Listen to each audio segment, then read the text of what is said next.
Olá, sejam todos bem-vindos. Eu sou o professor Ricardo Lengruber e você está assistindo o programa Ponto de Vista aqui na TV Zoom. Nosso programa de hoje é sobre a situação que nós estamos enfrentando, a pandemia do Covid-19, os efeitos dela no mundo, no Brasil e aqui em Nova Friburgo. Nosso convidado é conhecido, muito conhecido na cidade, na região, o professor Jorge Carvalho. Já foi secretário municipal de educação, vereador por alguns mandatos, candidato a prefeito em Friburgo e participa de muitos programas na rádio, na televisão, na mídia impressa, enfim, um conhecedor da realidade local, regional, nacional, um crítico de muitas das nossas lideranças, enfim. O bate-papo de hoje promete ser um bate-papo sobre a nossa situação e também provocações sobre a política nesse ano de 2020. Um minutinho apenas, depois da vinheta de abertura, a gente inicia a conversa com Jorge Carvalho.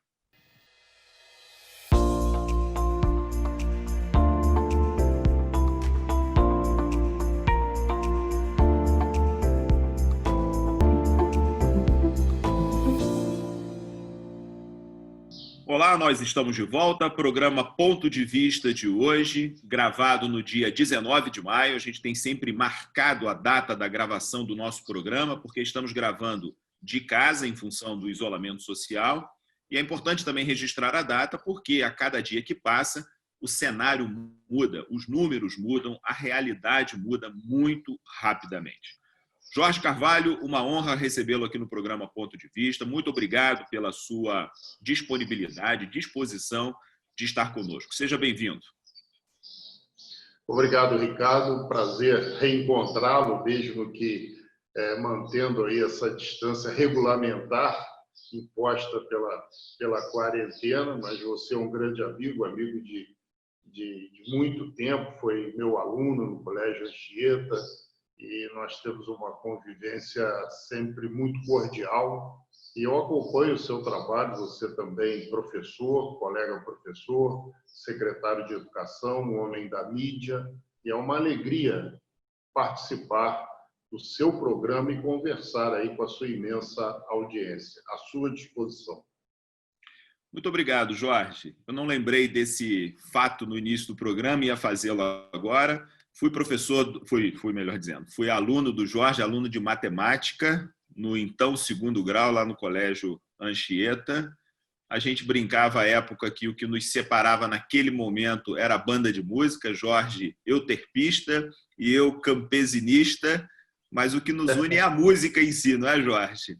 É verdade, é verdade. Duas grandes instituições que enchem de orgulho a nossa querida Nova Friburgo, né? Duas instituições Sesc centenárias. Né? Poucas cidades no Brasil, pouquíssimas cidades no Brasil têm duas bandas de música da envergadura de Euterpe e Campesina e com a história delas, histórias diferentes, histórias com posicionamentos, inclusive, ao longo do tempo, políticos, sociais, diferenciados, mas uma história riquíssima. Eu tenho a sensação, às vezes, Jorge, que Friburgo cada vez esquece mais a sua história, esquece mais do seu patrimônio humano, institucional.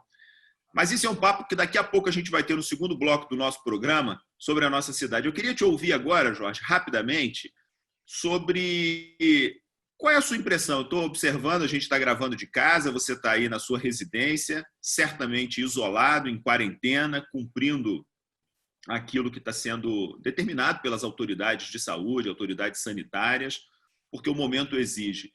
Jorge, você em algum momento na vida imaginou passar por uma experiência como essa?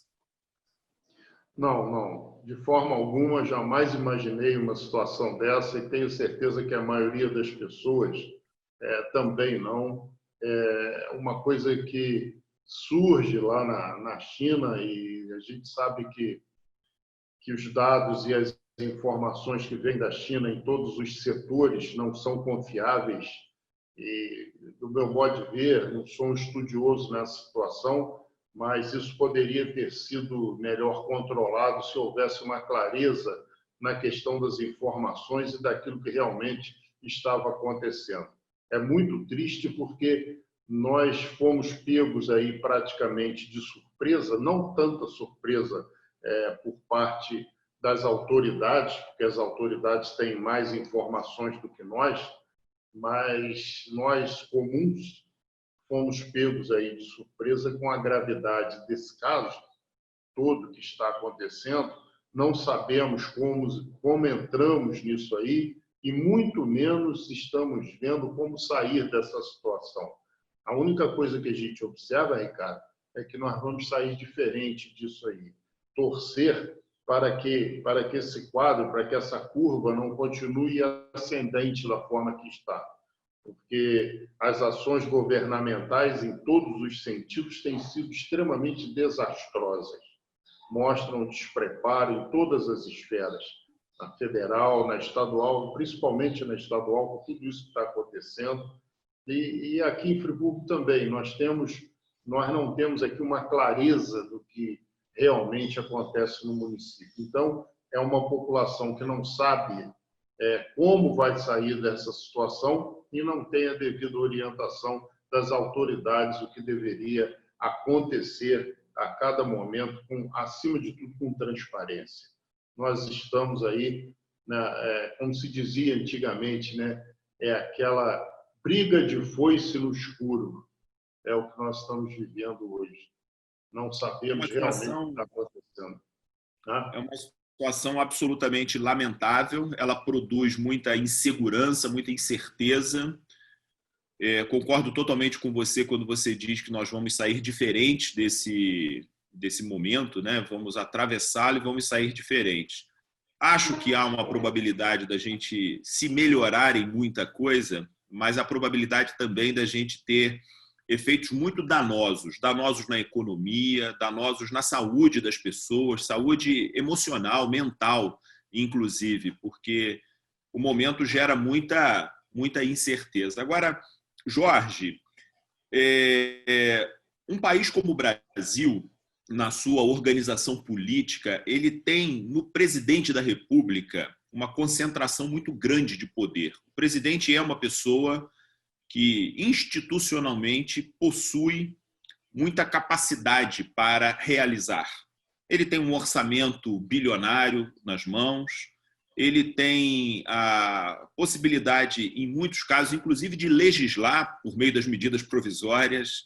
Enfim, ele tem um poder de influência muito grande, de comunicação e tudo mais. Qual é a avaliação de Jorge Carvalho sobre a presidência da República nesse momento? Por que esse conflito diário, essa área de confronto permanente com o judiciário, com o legislativo, com a imprensa? Como é que você tem avaliado a presidência da República hoje? Ora, com muita preocupação.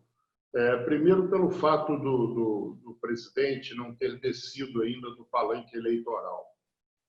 Nós estamos aí há praticamente 1 ano e meio do fim da eleição e quase 1 ano e meio de governo, e o presidente continua com um discurso de campanha, procurando conflitos, procurando não pacificar a questão democrática, porque se você pegar a Constituição da República, que o doutor Ulisses Guimarães, que presidiu toda a Constituinte, dizia que não é a Constituição perfeita, discordar dela é possível, modificá-la também desrespeitá-la jamais. E concluía Ulisses dizendo o seguinte: o traidor da Constituição é traidor da pátria. E quando há um incentivo para o conflito entre os poderes pilares da democracia, que a Constituição diz que os 3 poderes, executivo, legislativo e judiciário, devem ser harmônicos e independentes entre si. Então, essa harmonia está sendo quebrada por todos eles, não só pelo presidente. Quando você pega um ministro do Supremo que vai e determina o depoimento de forma coercitiva de ministros de estados acima de uma decisão passando por cima de uma decisão que ele mesmo havia tomado, esse mesmo ministro, de que esse tipo de coisa não aconteceria mais, até usando o termo de baixo de vara. Você está vendo o judiciário enfrentar o executivo.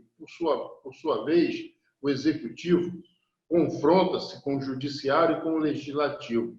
Então, está acontecendo tudo, menos a harmonia entre os três poderes.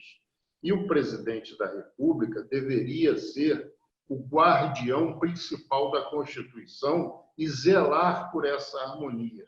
Mas quando ele enfrenta os demais poderes, e principalmente a imprensa, ele quer continuar no palanque.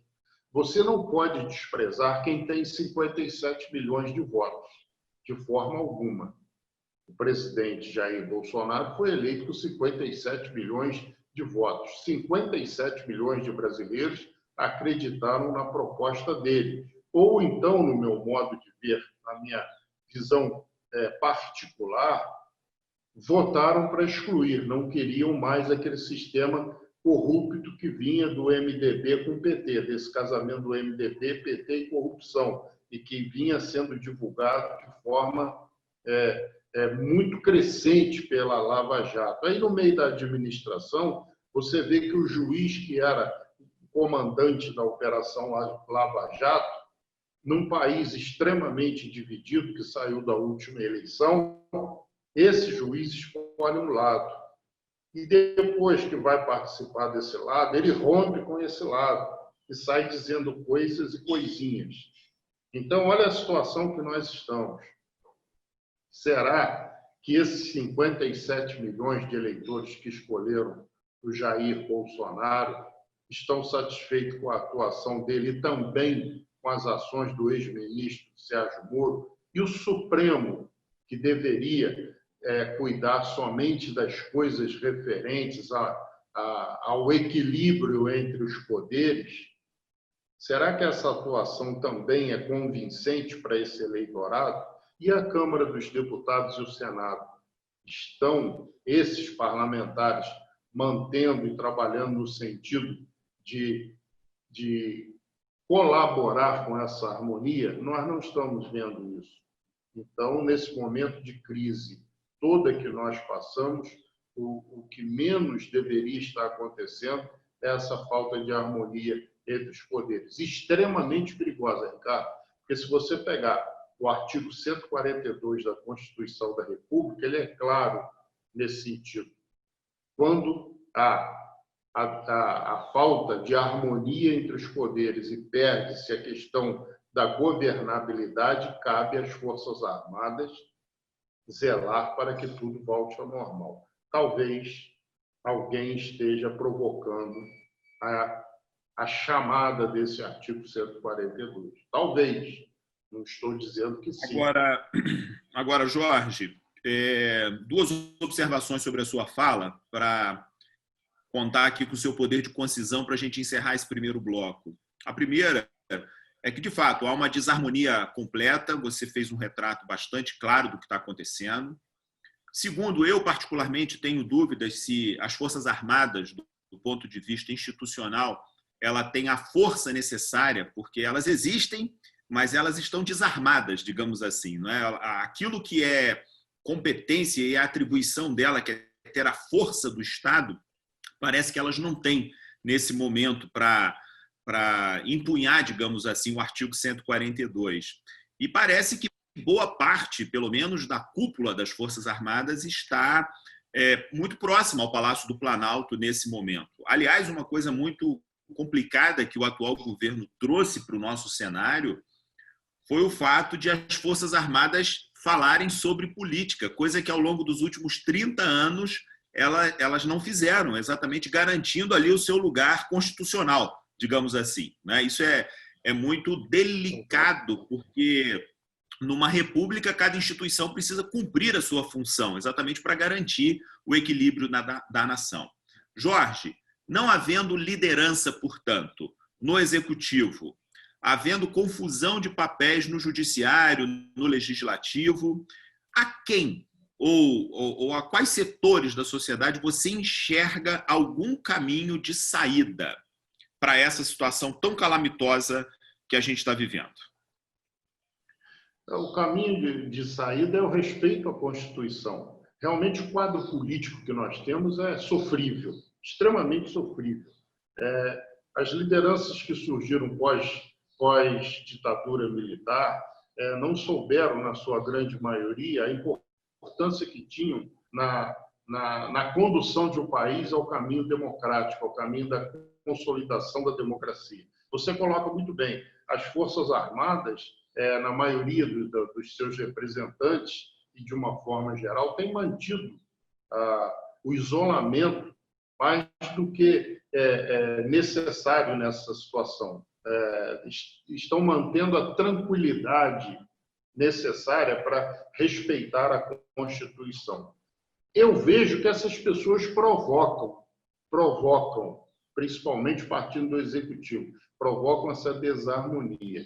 E a questão de lideranças políticas, você observa que aquelas que vieram ainda do regime ditatorial, que foram ao longo do tempo, lógico, a idade chega, os acidentes acontecem, e nós fomos perdendo essas lideranças. As que surgiram acabaram se perdendo em caminhos de corrupção, em caminhos de nada republicanos, resumindo, não é verdade? Então, há necessidade da juventude começar a participar da vida pública. Uma nova visão, um novo olhar para esse país dentro dos princípios constitucionais. Nós não podemos ficar esperando que apareça um Ulisses Guimarães, um Leonel Brizola, o Pedro Simon, o Paulo Brossard, Franco Montoro, Nelson Carneiro, não vão aparecer mais. O próprio período de 21 anos que nós passamos sob o regime ditatorial, muitas lideranças que poderiam ter surgido foram abafadas pela repressão. Então, agora que nós vivemos a plenitude democrática, o Estado democrático de direito, seria muito interessante que a juventude, com novas ideias de um mundo globalizado, com uma economia completamente diferente daquela em que eu fui formado, do tempo em que eu entrei na política. Eu entrei na política quando existia o ato institucional número 5. Hoje não existe. Hoje você tem a plena liberdade. Não é? Então, essa juventude precisa ter um olhar positivo para a política e participar, para que a gente tenha uma visão e uma ação de futuro que coloque o Brasil no novo tempo, na nova era, nisso que vai surgir aí. Muito bem. O programa Ponto de Vista de hoje está conversando com Jorge Carvalho. Nesse primeiro bloco, o bloco ficou um pouquinho maior, conversamos sobre a realidade nacional, sobre lideranças, confusão política, judiciário, executivo, legislativo. O professor Jorge termina falando sobre respeito à Constituição e sobre renovação de pessoas mesmo na política brasileira. Daqui a pouquinho, depois do intervalo, a gente volta para continuar conversando com Jorge Carvalho sobre esse momento tão difícil que o Brasil está atravessando.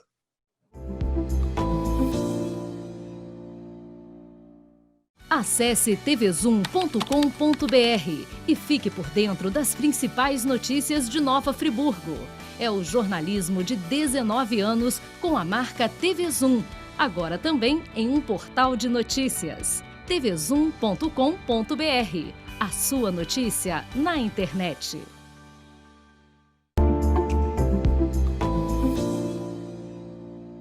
Olá, nós estamos de volta. Programa Ponto de Vista aqui na TV Zoom. Eu sou o professor Ricardo Lengruber e hoje estou recebendo o professor Jorge Carvalho. No bloco anterior falávamos sobre a situação da pandemia e especialmente a questão política, as lideranças políticas e a condução desse momento. A conclusão basicamente é que estamos numa situação muito atabalhoada, muito confusa, enfim, desrespeito à legislação, especialmente à Constituição da República, e desarmonia permanente entre os poderes constituintes da nação. Professor Jorge Carvalho, eu gostaria de ouvi-lo sobre Nova Friburgo, porque embora a Constituição da República seja o nosso norte, seja a nossa orientação, e seja o guarda-chuva sob o qual a gente precisa conduzir as nossas ações, embora o governo do Estado ele esteja aí deliberando, decretando quarentena. Aliás, esses dias eu conversei aqui no programa Ponto de Vista com um especialista em direito constitucional e ele falava sobre o fato de juízes, governadores estarem testando os limites dos seus poderes, digamos assim. Nesse momento de confusão, está todo mundo tentando saber até aonde pode ir. Mas o fato é que a gente vive no Brasil, vive no estado do Rio, mas o que existe mesmo é uma cidade, ou seja, o que existe é a esquina da rua onde a gente vive, é a casa onde a gente mora, o apartamento, enfim, é a nossa cidade onde as coisas acontecem. É onde morrem as pessoas, é onde as pessoas estão internadas, é onde estão os leitos de UTI. Sua avaliação, Jorge, Nova Friburgo 2020. É complicado, né, Ricardo? Eu participei durante muitos anos diretamente da vida pública, só do partido do PMDB, que eu fui presidente durante 15 anos. E nós tínhamos aqui em Friburgo uma rivalidade política que muitas das vezes era criticada, mas que ela apresentava resultados porque um prefeito queria ser melhor do que o outro, queria fazer mais coisas que o outro, queria implantar mais coisas positivas do que o outro. Depois isso acabou. No início do século XXI, nós tivemos o fim dessa rivalidade política e eu costumo dizer que o fim da rivalidade implantou a mediocridade administrativa. Às vezes as pessoas podem achar muito forte isso, mas se você fizer uma análise, a partir do ano 2000, a maioria do eleitorado friburguense votou para excluir. Nós vamos tirar Paulo. Não queremos saber quem a gente vai colocar. Depois nós vamos tirar Saudade. Por que nós vamos tirar? Porque tem aí um projeto do trem. E depois foi assim, vamos tirar fulano, vamos tirar Rogério, vamos tirar... Sempre excludente. Isso não é bom. E como vai caminhar Friburgo nessa pandemia, com a eleição prevista para outubro? É tirar Renato Bravo, que está na prefeitura, tem um governo que não é bem avaliado, ou é votar num projeto que seja um projeto para 20 anos para Nova Friburgo? Aquilo que você falou, que nós conversamos no início, Nova Friburgo sempre foi protagonista no estado do Rio de Janeiro e em muitas ações do Brasil. Quando ninguém falava em telefonia, era difícil falar conversar sobre telefonia. Exatamente. Nós tínhamos a Companhia Telefônica de Nova Friburgo. Nós tínhamos a Companhia de Eletricidade de Nova Friburgo. Então, nós éramos um município à frente do próprio tempo. Ao longo dos anos, nós fomos perdendo isso. E nessa pandemia, você observa direitinho como é que a nossa economia vai murchando. Por que ela vai murchando? Porque nós temos a economia de Friburgo em dois pilares, a metalmecânica e a moda íntima. A moda íntima trabalha, na sua grande maioria, com pequenas empresas familiares. Você vai a uma casa, tem a família toda trabalhando numa facção, né? Principalmente, você vê muito isso em Conselheiro e em Olaria. Muitas famílias prestando serviços para as empresas maiores. Quando essas empresas maiores deixam de participar do mercado, isso vem quebrando em cadeia, né? Então, esses dois aspectos que Friburgo sustenta hoje, um deles vai ser muito abalado. E o outro também, porque a metalmecânica depende muito da construção civil, não é? Extremamente ligada à construção civil. E se o mercado imobiliário sofre uma queda, a metalmecânica sente também. nós vamos precisar sair disso aí com outra visão econômica, acima de tudo e principalmente explorando o que nós temos de potencial que poucas cidades têm, ou seja, o turismo. Nós vamos ter que trabalhar para atrair pessoas a Nova Friburgo para aquilo que a natureza nos deu. E, para isso, nós temos que ter um incentivo muito grande a esses setores que trabalham nessa área. O município, a Secretaria de Turismo e a Administração Municipal tem que bater o tambor na retomada dessa situação, porque aí nós vamos trazer recursos para Nova Friburgo de uma indústria que não polui, porque o turismo não polui. O turismo gera emprego, movimenta a economia. Nós vamos ter que, a partir do próximo governo, ter um calendário de eventos, colocar o turismo à frente de tudo, não é? Excluindo saúde e educação, que são carros-chefes. Mas, em termos econômicos, a exploração, nós temos 50% que a natureza nos deu. O resto é competência administrativa. E um tipo de atividade econômica que não requer aglomeração necessariamente, né? Que nesse momento certamente haverá esse tipo de repercussão, ou seja, durante um bom tempo as aglomerações vão ter que ser evitadas, né? Por conta ainda da pandemia. Turismo rural, turismo de aventura, turismo de meio ambiente, biológico, turismos dessa qualidade, né? Friburgo pode fazer. Estamos tão pertinho de uma das principais cidades do Brasil, que é o Rio de Janeiro, né? E com esse santuário natural que é Nova Friburgo. Jorge, nós temos 3 minutos para concluir nossa entrevista. Eu queria te fazer 2 perguntas, se você me permite, de natureza pessoal. A primeira delas, você lançou recentemente um livro de memórias, um livro em que você conta, está aí em cima, exatamente. Nem tudo que seja contar. Pela editora Inmédia Res. Muito bem. Aliás, vale a pena nossos telespectadores conhecerem o catálogo da editora Inmédia Res. Eu tenho lá um livro publicado recentemente pela editora. É uma editora aqui em Nova Friburgo que tem publicado muito material, não apenas de autores de Friburgo, de autores do Brasil todo, em muitas áreas diferentes, com muita qualidade. Queria que você falasse um pouquinho sobre o seu livro e queria deixar para você concluir dizendo o seguinte: Jorge é candidato ao quê no ano de 2020? Se não é candidato, apoia algum grupo, algum projeto? Qual é a sua perspectiva para o próximo quadriênio? Eu vou começar pela pergunta final. Bom, eu não sou candidato, não tenho pretensões políticas nenhuma.